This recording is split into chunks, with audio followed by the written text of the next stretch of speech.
കൂട്ടുകാരെ, ഗോവയിൽ വന്നിട്ട് പിള്ളേരെയും കൊണ്ട് എവിടെയെങ്കിലും പോയില്ലെങ്കിൽ പിന്നെ അവർ കിടന്ന് ബഹളം ഉണ്ടാക്കും.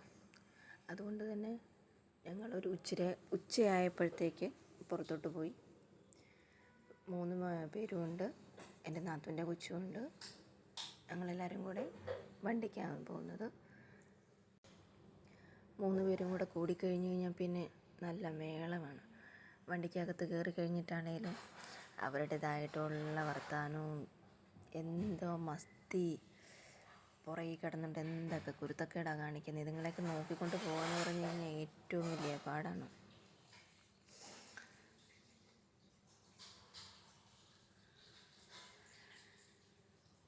അങ്ങനെ ഗോവയിൽ കൂടെ ഞങ്ങൾ 4 വീലറിൽ പോവുകയാണ്. നമുക്ക് പിന്നെ വഴിയൊന്നും അറിയാത്തത് കൊണ്ട് ആ ഒരു ടെൻഷനില്ല. രാവിലെ ഞങ്ങൾ ഇവിടെ പോയത് കൊണ്ട് ചെറിയൊരു ഐഡിയയൊക്കെ ഉണ്ട്. ആ ഒരു ഇത് വെച്ച് പോവുകയാണ്. ഏതായാലും പിള്ളേർ ഹാപ്പി, ഞാനും ഹാപ്പി. കടൽക്കൊള്ള എന്ന് പറഞ്ഞു കേട്ടിട്ടുള്ള പകൽക്കൊള്ള 4 വീലർ പാർക്ക് ചെയ്യുന്നതിൻ്റെ റേറ്റ് കേട്ട് കഴിഞ്ഞാൽ നിങ്ങൾ ഞെട്ടും. എത്രയാണെന്നറിയാവോ? 200 രൂപ. 4 മണിക്കൂറിന് 200 രൂപ. അങ്ങനെ അത് വണ്ടി ഞങ്ങൾ ഒരു സൈഡിൽ പാർക്ക് ചെയ്ത് കടൽ തീരത്തേക്ക് നടന്നാണ് പോയത്. വഴിയോര കാഴ്ചകളൊക്കെ കണ്ട് റോഡ് സൈഡിൽ നിറയെ ഫുഡിൻ്റെയും ഡ്രസ്സിൻ്റെയും അങ്ങനെയൊക്കെ ഒത്തിരി കടകളൊക്കെ ഉണ്ടായിരുന്നു. റഷ് എന്ന് പറഞ്ഞു കഴിഞ്ഞാൽ എൻ്റെ പൊന്നെ, ഭയങ്കര റഷ്. കടൽ ഒരു സൈഡിൽ കൂടെ ബസ് പോകുന്നു, 4 വീലർ പാർക്കിംഗ് വേറെ. അതൊക്കെ കഴിഞ്ഞ് ഞങ്ങൾ ആ കാഴ്ചകളൊക്കെ കണ്ട് പതുക്കെ നടന്ന് ട്രെയിനിലേക്ക് പോവുകയാണ്.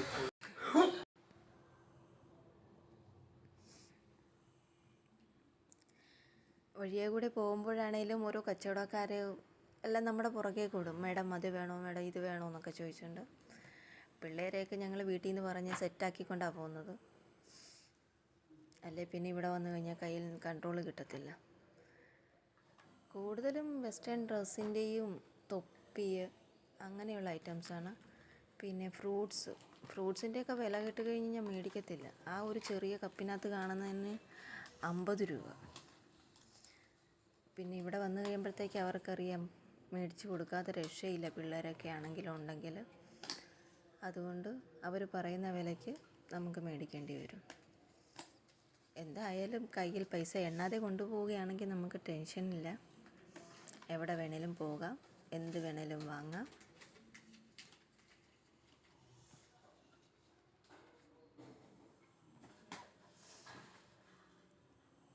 മൂന്ന് പേരും പതുക്കെ നടക്കുകയാണ്.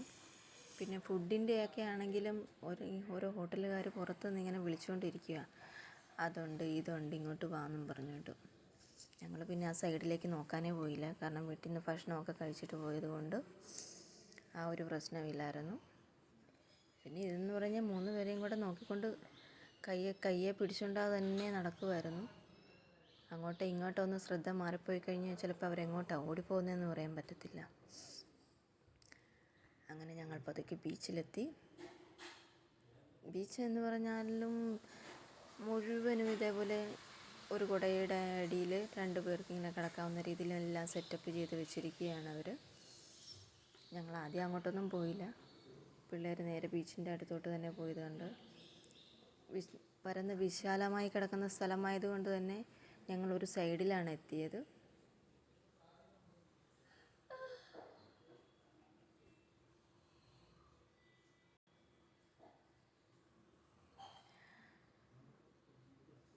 ഇവിടെ വെള്ളം കുറവാണ്. കുറച്ചും കൂടെ ഫ്രണ്ടിലോട്ട് പോയാലാണ് ഇതുള്ളത്, തിരമാലയൊക്കെ ഉള്ളത്. ഇതൊത്തിരി പുറകിലായിട്ടുള്ള സ്ഥലമാണ്. പിന്നെ അവിടെ വന്നു കഴിഞ്ഞപ്പോൾ മുതൽ പിള്ളേർ കളിപ്പാട്ടം വേണം എന്നും പറഞ്ഞുകൊണ്ട് വഴക്കായിരുന്നു. കുക്കുവാണ് ഏറ്റവും കൂടുതൽ കുസൃതി. അവൾക്കറിയാം പറഞ്ഞു കഴിഞ്ഞാൽ പപ്പ വാങ്ങിച്ചു കൊടുക്കുമെന്ന്. അതിന് ചേച്ചിയൊന്നും മിണ്ടാതെ നിൽക്കുക. അവൾ തന്നെ വന്ന് പപ്പയോട് പറഞ്ഞു അത് വേണം, അങ്ങനെ കളിക്കണം, ഇങ്ങനെ കളിക്കണം. ഞങ്ങൾ ഇച്ചിരിയും കൂടെ മുമ്പോട്ട് പോയപ്പോഴത്തേക്ക് കുറച്ച് കളിപ്പാത്രം അവിടെ കിടപ്പുണ്ട്. അപ്പം അവളോട് പപ്പ പറഞ്ഞ് അതെടുത്ത് കളിച്ചോളനോ. വെറുതെ തമാശയ്ക്ക് പറഞ്ഞതാണ്. എന്നാലും പിള്ളേർ പക്ഷേ അത് ആരുടെയാണെന്നൊന്നും അറിയാത്തത് കൊണ്ട് എടുക്കണോ വേണ്ടിയോ എന്ന് അങ്ങനെ നോക്കി നിന്നു. പക്ഷേ അവിടെ നിന്ന് ഞങ്ങൾ വിളിച്ചുകൊണ്ട് പോയി. ഇല്ലെങ്കിൽ അതെല്ലാം പെറുക്കി എടുത്തേനെ. ഇതിൻ്റെ ഒരു സൈഡിൽ കൂടെ ഒരു ചെറിയ അരുവി പോലെ ഉണ്ട്. വലിയ ഒഴുക്കൊന്നുമില്ല. പിള്ളേർക്ക് അവിടെ തന്നെ കളിക്കാനായിട്ട് ഞങ്ങൾ വാങ്ങിച്ചു കൊടുത്തു. ഒരു ബക്കറ്റും കുറച്ച് പാത്രങ്ങളും 250 രൂപയെന്നാണ് പറഞ്ഞത്. പിന്നെ നികേഷ് പോയി കുറച്ച് വിലയൊക്കെ കുറച്ച് 200 രൂപയ്ക്ക് വാങ്ങിച്ചുകൊണ്ട് വന്നു. എങ്ങനെയൊക്കെ ആണെങ്കിലും ഒന്നും മേടിച്ചു കൊടുക്കാതെ ഒന്നും നടക്കത്തില്ല. അതൊക്കെ കഴിഞ്ഞ് കുറേ നേരം അവിടെ നിന്ന് കാല് കഴിച്ചപ്പോഴത്തേക്ക് എന്നാൽ അവിടെ ഇരിക്കാമല്ലോ എന്നും പറഞ്ഞിട്ട് ഞങ്ങൾ അങ്ങോട്ട് പോവുകയാണ്. നികേഷ് ആദ്യമേ പോയി സ്ഥലം പിടിച്ച് അവിടെ ഇരുന്നു. ഞാൻ പതുക്കെ പുറകെ ചെന്ന് കഴിഞ്ഞു. 1-2 ഫോട്ടോയൊക്കെ എടുത്തു കഴിഞ്ഞപ്പോഴത്തേക്ക് അപ്പുറത്തുനിന്നൊരു ചേട്ടൻ വന്നേച്ചും പറഞ്ഞ് ഒരു സീറ്റിന് 200 രൂപയാണെന്ന്, അവിടെ ഇരിക്കുന്നതിന് 1 മണിക്കൂർ. അത് കേട്ടപ്പോഴേ ഞാൻ പറഞ്ഞു വേണ്ട, എനിക്കിരിക്കണ്ട, പോകാം. കാരണം കാർ പാർക്കിങ്ങിന് 200, എവിടെ തൊട്ടാലും കൈപൊള്ളുന്ന വിലയാണ്. പിന്നെ കുറേ ഹീറോയിൻസ് ഇവിടെ ഉണ്ട്. ഓരോരുത്തരും റീൽസ് എടുക്കുന്നു, ഫോട്ടോ എടുക്കുന്നു. ഇതിൻ്റെ ഇടയ്ക്ക് എനിക്ക് തോന്നുന്നത് ഞാൻ മാത്രമാണ് ഫുൾ ടീഷർട്ടും ജീൻസൊക്കെ ഇട്ട് കൊണ്ടുപോയത്. പക്ഷെ നമുക്ക് അത് തന്നെയാണ് കംഫർട്ടബിളായിട്ട് തോന്നിയിട്ടുള്ളത്.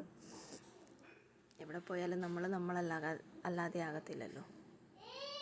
ഇതാണ് ബാഗ ബീച്ച്.